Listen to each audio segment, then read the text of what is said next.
Hai, kembali lagi dengan saya Putri Natalia Situmorang. Pada video kali ini, saya akan membahas mengenai variabel penelitian dan definisi operasional pada penelitian. Pertama, variabel penelitian. Apa sih variabel penelitian? Yang pertama itu variabel. Variabel adalah suatu atribut atau sifat atau nilai orang, objek, atau kegiatan yang mempunyai variasi tertentu yang ditetapkan oleh peneliti untuk dipelajari dan menarik kesimpulan.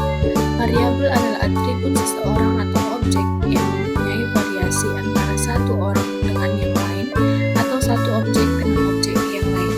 Sementara variabel penelitian adalah sesuatu yang berbentuk apa saja yang ditetapkan oleh peneliti untuk dipelajari sehingga diperoleh informasi tentang hal tersebut, kemudian ditarik kesimpulannya. Variabel merupakan atribut dari bidang keilmuan atau kegiatan. Contohnya di bidang kesehatan yaitu tekanan darah, nyeri, berat badan, posisi pasien, stres, kecemasan, dan lain-lain. Kemudian hubungan antar variabel. Hubungan antar variabel ini ada 3. Yang pertama hubungan simetris, yang merupakan suatu hubungan antara dua variabel atau lebih yang terjadi secara bersamaan dan sama-sama disebabkan oleh pengaruh variabel lainnya. Yang kedua, hubungan asimetris, disebut juga hubungan yang kasual antara hubungan deterministik, yaitu hubungan antara dua variabel atau lebih yang bersifat sebab akibat. Jadi, di sini ada variabel bebas yang mempengaruhi dan variabel terikat yang dipengaruhi. Sementara yang ketiga itu hubungan antara variabel yang bersifat timbal balik atau resiprokal, yang disebut juga sebagai hubungan interaktif, yang merupakan hubungan antara dua variabel atau lebih yang saling memengaruhi atau timbal balik. Variabel yang satu dapat menjadi variabel bebas dari variabel yang lain, tetapi juga dapat menjadi variabel terikat dari variabel lain. Nah, variabel juga dibagi menjadi beberapa. Yang pertama itu variabel independen. Variabel independen merupakan variabel bebas, sebab, stimulus, prediktor, atik, dan. Variabel bebas adalah variabel yang mempengaruhi atau menjadi sebab perubahan atau timbulnya variabel dependen. Misalnya, suatu riset bertujuan untuk menguji kepatuhan diet dengan kualitas hidup pasien gagal ginjal kronik. Kepatuhan diet menjadi variabel independen atau variabel bebas, sedangkan kualitas hidup pasien gagal ginjal kronik sebagai variabel dependen atau variabel bebas. Kemudian variabel dependen. Variabel dependen sama dengan variabel terikat, yang merupakan variabel yang dipengaruhi atau yang menjadi akibat karena adanya variabel bebas. Variabel ini disebut variabel terikat karena variabel ini dipengaruhi oleh variabel independen atau bebas. Penjelasan suatu fenomena tertentu secara sistematis dapat digambarkan dengan variabel dependen. Contohnya, suatu riset bertujuan untuk menguji tingkat stres dengan kejadian dispepsia. Berdasarkan judul tersebut yang menjadi variabel bebas yakni tingkat stres, sedangkan kejadian dispepsia menjadi variabel terikat. Kemudian variabel moderator. Variabel moderator merupakan variabel yang mempengaruhi yang bisa memperkuat atau memperlemah hubungan antara variabel bebas dengan terikat. Variabel moderator disebut juga variabel independen kedua. Contohnya, hubungan motivasi dan kepatuhan pasien akan semakin kuat bila dukungan keluarga memberikan dalam pemberian asupan nutrisi yang sangat baik, dan hubungan akan semakin rendah bila dukungan keluarga berkurang memberikan dukungan dalam pemberian pola makan. Kemudian variabel kontrol. Variabel kontrol adalah variabel yang dikendalikan atau dibuat konstan, sehingga pengaruh variabel bebas terhadap terikat tidak dipengaruhi oleh faktor luar yang tidak diteliti. Variabel kontrol sering digunakan pada penelitian eksperimental untuk melakukan penelitian yang bersifat membandingkan. Variabel kontrol merupakan variabel yang dikendalikan sehingga tidak mempengaruhi variabel bebas dan terikat. Variabel kontrol adalah variabel yang dibatasi pengaruhnya, yaitu dampak dari pengaruh pengaruh variabel bebas terhadap variabel terikat. Variabel kontrol penting dalam penelitian untuk mengendalikan kerumitan dari permasalahan dalam penelitian. Biasanya digunakan dalam penelitian eksperimental atau penelitian yang bersifat membandingkan. Kemudian variabel intervening. Variabel intervening merupakan variabel penyelah atau antara yang terletak di antara variabel bebas dan terikat, sehingga variabel bebas tidak langsung mempengaruhi berubahnya atau timbulnya variabel terikat. Contohnya bahwa tinggi rendahnya jenjang pendidikan mempengaruhi secara tidak langsung terhadap kinerja ahli gizi. Variabel antaranya yaitu motivasi ahli gizi. Variabel intervening merupakan hubungan variabel yang terjadi secara tidak langsung sehingga mempengaruhi hubungan variabel bebas dan variabel terikat secara langsung. Variabel intervening merupakan variabel yang terletak di antara variabel bebas dan terikat, berada di tengah, sehingga variabel bebas tidak langsung menjelaskan atau mempengaruhi variabel terikat. Kemudian definisi operasional. Setelah variabel-variabel diidentifikasi dan diklasifikasi, maka variabel-variabel tersebut perlu didefinisikan secara operasional. Penyusunan definisi operasional ini perlu, karena definisi operasional itu akan menunjukkan alat pengambilan data mana yang cocok untuk digunakan. Definisi operasional adalah definisi yang didasarkan atas sifat-sifat hal yang didefinisikan yang dapat diamati atau diobservasi. Konsep dapat diamati atau diobservasi ini penting, karena hal yang dapat diamati itu membuka kemungkinan bagi orang lain selain peneliti untuk melakukan hal yang serupa, sehingga apa yang dilakukan oleh peneliti terbuka untuk diuji kembali oleh peneliti yang lain. Langkah-langkah operasional variabel. Yang pertama, identifikasi konsep. Langkah pertama adalah mengidentifikasi konsep abstrak yang ingin kita teliti. Konsep ini biasanya merupakan ide umum yang ingin kita pahami lebih dalam. Contohnya kepuasan pelanggan, motivasi kerja, atau kualitas hidup. Kemudian yang kedua, dekomposisi konsep. Setelah mengidentifikasi konsep, langkah selanjutnya adalah memecah konsep tersebut menjadi dimensi-dimensi yang lebih spesifik dan terukur.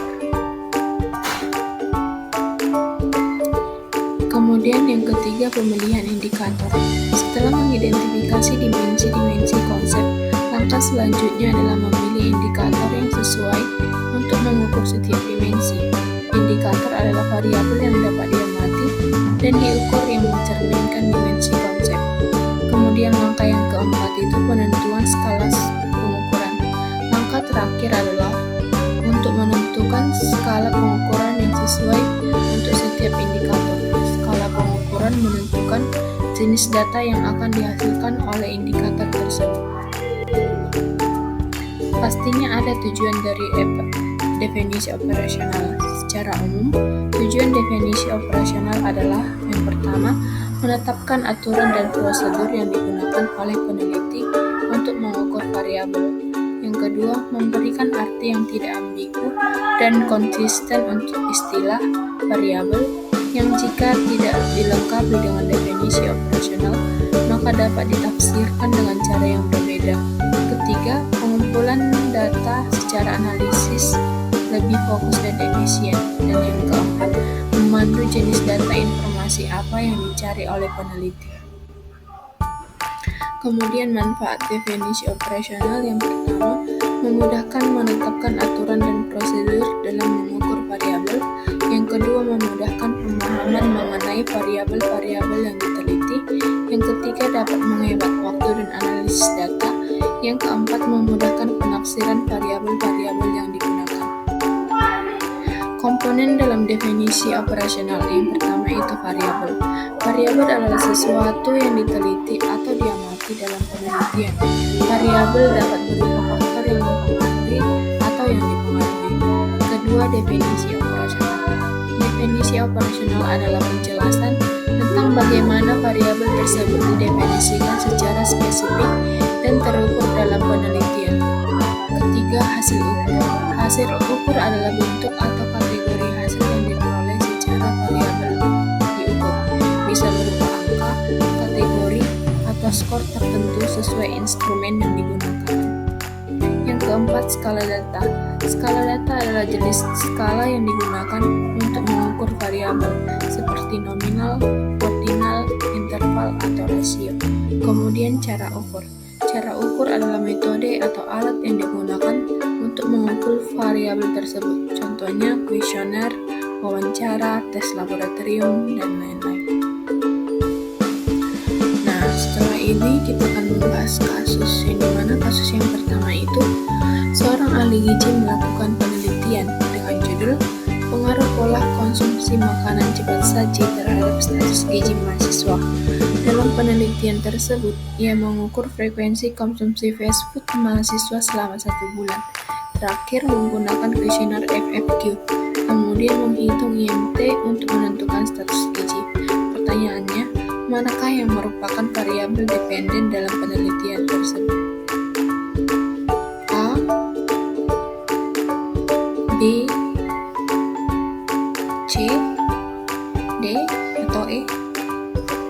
Nah, jawabannya itu C, status gizi atau IMT, yang dimana variabel dependen adalah variabel yang dipengaruhi oleh variabel bebas.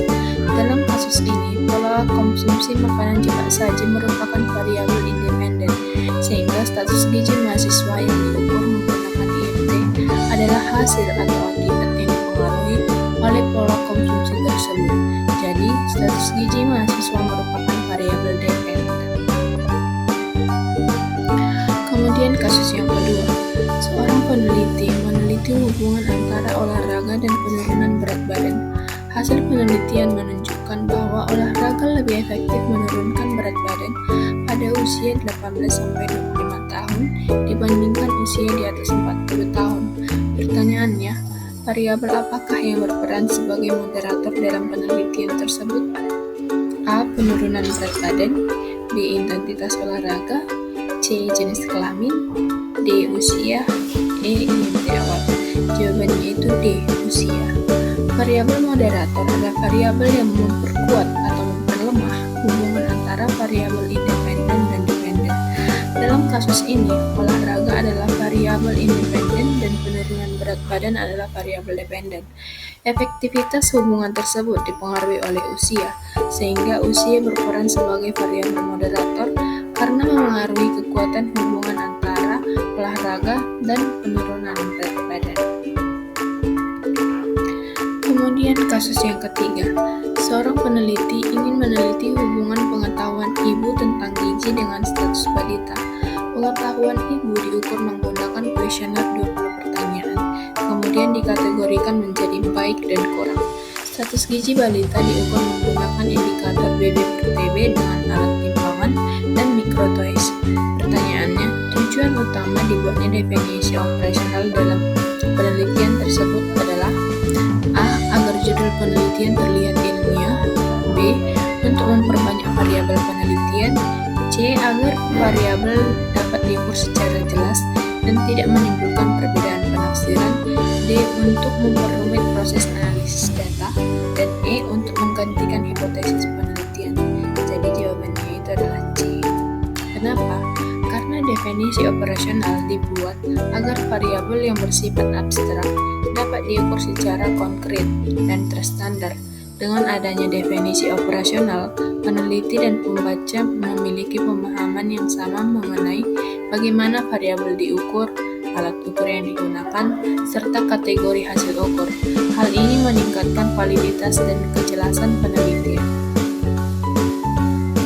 Jadi sekian dari kasus yang bisa saya sampaikan. Kemudian ini ada kesimpulan yang saya buat, di mana kesimpulannya yaitu variabel penelitian krusial untuk menjelaskan hubungan sebab akibat. Variabel independen atau penyebab mempengaruhi variabel dependen atau akibatnya. Variabel moderator memperkuat atau memperlemah hubungan keduanya. Sementara variabel intervening menjembatani pengaruh secara tidak langsung. Variabel kontrol seperti usia dan jenis kelamin dikendalikan untuk hindari bias dan pastikan validitas secara realitas hasilnya. Penguasaan kelima jenis variabel ini membuat desain penelitian lebih terarah, akurat, dan berkontribusi pada ilmu pengetahuan. Jadi sekian yang bisa saya